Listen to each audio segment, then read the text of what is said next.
Hello everyone, welcome back to another episode of r/ProRevenge. In today's episode, a bad day on the help desk for some. Asked to quit on the spot. Okay, I will take you up on that, smiley face. The walls are so thick, right? No matter how much noise I make, I bet you can't hear it. Before we get started, make sure to subscribe so you will never miss a video. So let's get started. A bad day on the help desk for some. Apologies, this is long. So this took place almost 20 years ago now, my first real IT job. I worked in application support and was a senior analyst.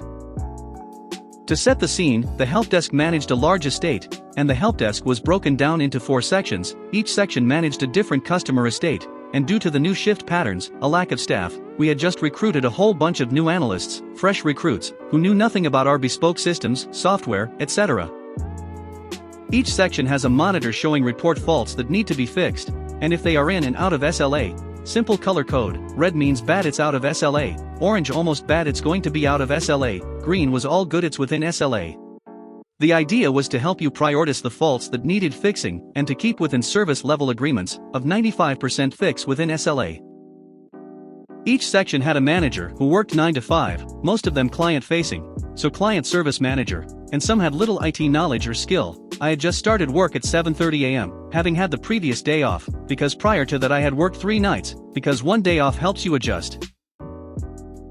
So I had got to work, grabbed a coffee, scanned through the faults, and had seen one out of SLA the night shift had left. A quick check on the fault logging system, scanning through the history, I knew this job would take a couple of hours, but I could dial into the site, execute commands and rebuild their database, drop out and then periodically log back in to check on progress. The pain would be to ensure no data was lost, financial data. There was an additional problem in that the software in use was a very old version and shouldn't have been supported anymore. Only 2 analysts had bothered to learn it, because there was only a few customers left with it, hence it had been left. The night shift knew I was on, and I was one of the 2. The rest of the faults would not require as much time, but could be dealt with easily. Simple stuff: printers breaking, hardware not working, etc. Some basic software faults which would be fixed with restarts, turn it off and on again, and then some others that would require a few simple commands to be executed. So I dialed and checked what I thought would be the problem, confirmed my guess, started backing up, dropped the connection, and then started on the other faults. I was sat in semicircle of 5 rigs, working fast. I knew the new analysts would start at 8:30. Sure enough, and they marched. I was asked to take 2 of them and start training. Easiest way to do that is with active sites and active faults. That way I kill 2 birds with 1 stone, clearing the backlog and doing training at the same time. They are both nice lads, and we hit it off, and they are learning as we go. I start them on a rig each, explaining how we connect to sites, commands, passwords we use, and then how to do initial investigation, what to look for, yada yada. At 9-ish, the manager for the section I was on came in, walked past the desk, stopped, pointed at the screen and said, "Why's that red? Fix it," then marched off.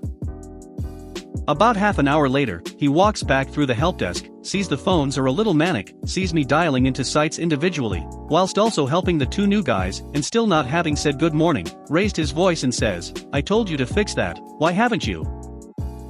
My response was lost to the nethers of time, but whatever I said was not good enough, and he stormed off. He returned with the department manager, and she, a lovely lady, takes one look at me, what I am doing, listens to the voices around her, and can see it's a busy day. She asks me why the fault is out of SLA. I explained that it would require time. Due to the nature of the fault, the night shift hadn't the knowledge, and I had already started work on it. However, other priorities had come in that needed my attention, whilst I was also training the newbies.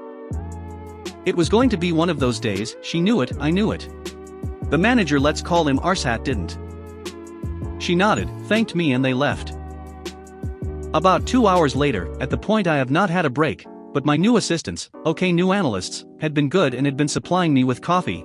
I worked with them, and we had cleared through a large number of faults, not helped by a system update failing.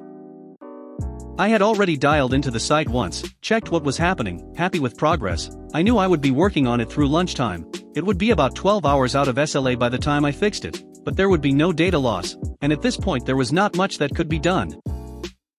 In walks Arshat, his face went the same color as the fault color. He was spitting tacks. He threw a wobbly, followed closely by the toys from his pram. Leaning over, he told me to fix the ing fault. to stop ing about and do my ing job. I replied, losing my patience somewhat, and told him I am doing my job. Why doesn't he go find a large object and himself with it? It was at this point the room went silent, he went purple, and he stormed off. Now my team leader came up and asked what was going on. I explained to her the problem, what I had done, was doing. She could see I was managing everything, and if she could have, would have allocated another analyst to the desk to help me. She leaves telling me she has my back, but just to moderate it somewhat. A few minutes later, Arshat walks in with department head. I get taken into her office, he lodges a complaint against me personally, and he's ranting. At this point I turn to her, department head, and say, "It's been manic. I've already started working on it. It's lunchtime soon, what would you have me do? Just work on that one fault and nothing else?" Before she could respond, he said something along the lines of ing hell now he gets it. So I look at him, say, "You want me to do nothing but that one thing?" "Yes." "Are you sure?" "Yes, just fix the ing fault, don't do anything else. Do ing talk to people, just fix the ing fault." I said fine, and had a little tantrum of my own. I was young, and left saying I'll do just that. I went back to the desk, said I am sorry boys, I can't do any more training, I have to fix the fault. I put my phone on DND. I told the call center I had been allocated to just one fault ref and nothing else could come to me. I told my team leader, and I made sure it looked like I was doing the one fault. Okay, I would still help the newbies, telling them what questions to ask, helping them to diagnose faults, but at a much slower rate. I dialed into site, I checked the status, and I sat and I watched, occasionally moving the mouse, because that always helps the screen refresh faster on dial-up or ISDN, and did nothing else. I made sure each and every database was free of corruption. I made sure that site was fixed and working. I took lunch as well, and back then I rarely took lunch, but that day I did, right after I fixed the fault. I took lunch at just after 2 p.m.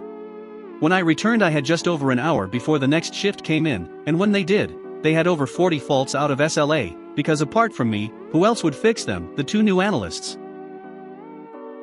That site, if the RSAT had bothered to check, was a priority 3, not because of the fault, but because the site was shut down for a day, the ones that I left mostly 1s and 2s. The next day, I was pulled into a meeting by my department head, with my team leader, and with RSAT. He was upset over the state I left the desk. Department head reminded him, that is what he insisted I do, despite her advice and my advice. His stats had been messed up, he was defensive, it wasn't his fault, we should have allocated more resource yada yada.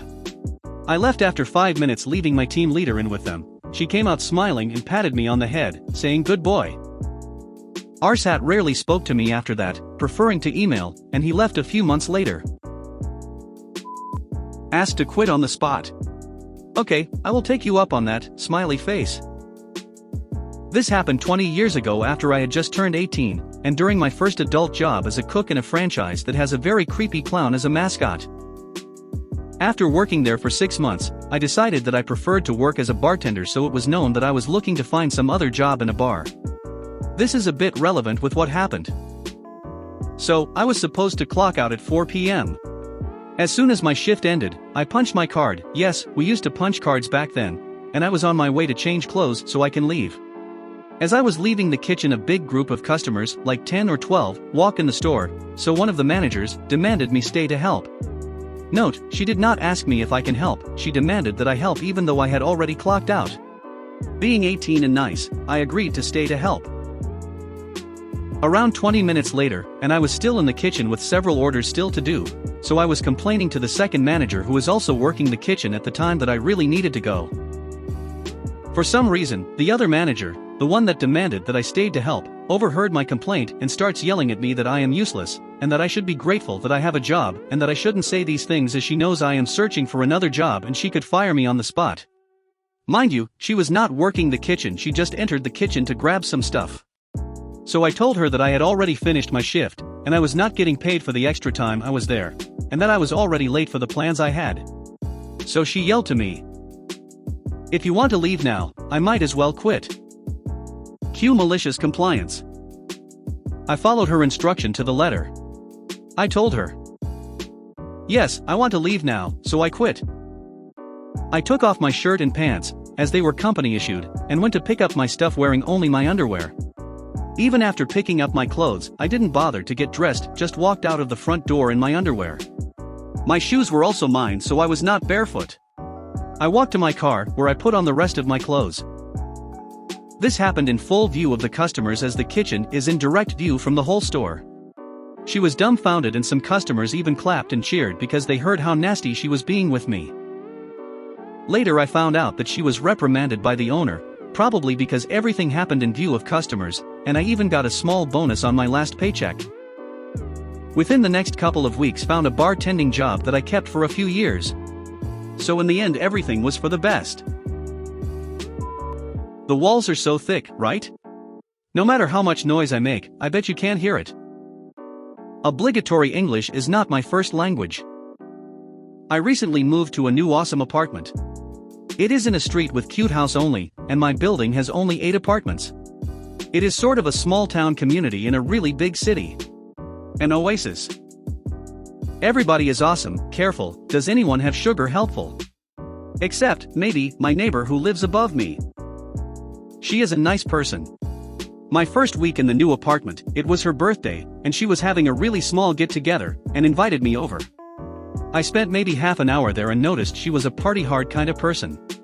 Her words, exactly, this day. The walls here are so thick that it doesn't matter how much noise I make or you make, we can't hear each other. You can throw a big party with loud music and I CQNT hear it. Except it is not. We do have great walls and flooring, but when she is dancing and jumping at 3 a.m. with her friends, I can hear it. And the music travels through the windows regardless. The first night she was loud, I, as a new and nice person that completely understands having friends over, sent cute messages like "Wow, party is great tonight," to see if she would get the hint. She didn't. 5 parties later, I sent a message like, "Hey, love you are finally having friends over, dancing is awesome, but could you please not jump?" And she answered, "Hey, if your sleep is so light that you can hear through these thick walls, why don't you come over?" I politely declined with a lot of cute emojis. I didn't want to fight such a friendly neighborhood. Cue to malicious compliance. I found her on the corridor one day, we exchanged pleasantries, and she mentioned she had a hangover and was going to bed early. Glad she can't hear anything. So I can throw a big party? Well, I'm not breaking social distancing, but I invited my BF over and blasted the music. I actually suspended my computer to almost touch the ceiling. We sang for about 15 minutes on the porch, directly at her bedroom window. Haven't heard a peep since. This was 3 months ago. Last time her friends were over I actually heard her saying SHHHHH. Import to note that from 8 apartments, only 3 are occupied, most people are at parents, countryside, beach. So she was basically the only one I bothered. I think people should totally be allowed to make noise sometimes. It happens. Not every weekend though. Not jumping at 3 a.m. If you made it to the end of the video, thanks for watching. Don't forget to like, subscribe and share, and we will see you in the next video.